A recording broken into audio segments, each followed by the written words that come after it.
when my father deserted, my grandfather was employed sometimes for the Stratton home, painting, and then he would haul coal, a coal truck from the old Pike View coal mine that's in the Craigmore area, and he would haul coal to the power plant at the Myron Stratton home. So I don't know how it all unfolded, but it was just too much for my stepfather to handle. There was no room for that many children. So my older brother and myself went to the Stratton home in 1948. And I was there, my brother didn't stay as long, but I was there until 1954, 6.5 years. Oh, it was beautiful. If you ever have an opportunity, just drive through the campus. It opened in 1914, and it's a huge campus. I mean, they had 4 big buildings for the little boys, big boys, and little girls, and big girls. And each one was named after a gold mine of Winfield Scott Stratton found in Cripple Creek.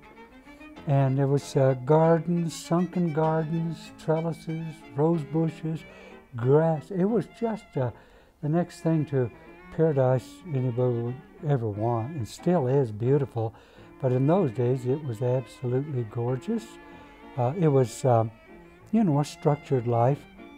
I was in the little boys' dormitory,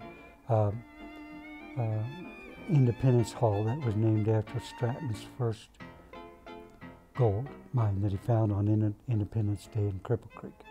But it was delightful. Actually, when I first went there, we weren't even allowed to wear blue jeans. We wore corduroys. We were dressed for church in 3-piece suits purchased at the Perkins Shears downtown. The building's still there, but a very high-end clothing store.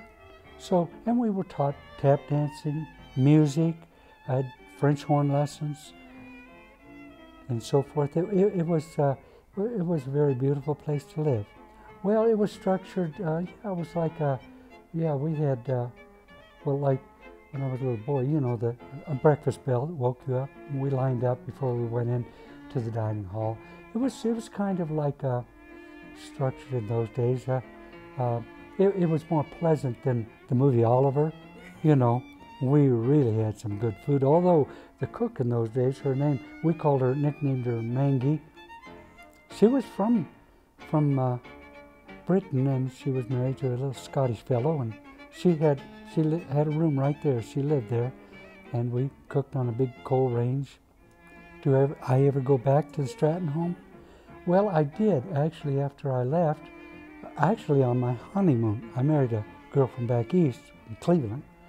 We went out there on a tour, and I met the then superintendent, Mr. Chamney, and told him our story, and he took me over, let me have a nice close-up view of the Independence Hall before they were starting in to remodel it from those old days, so it looked a lot like I knew it in the 40s.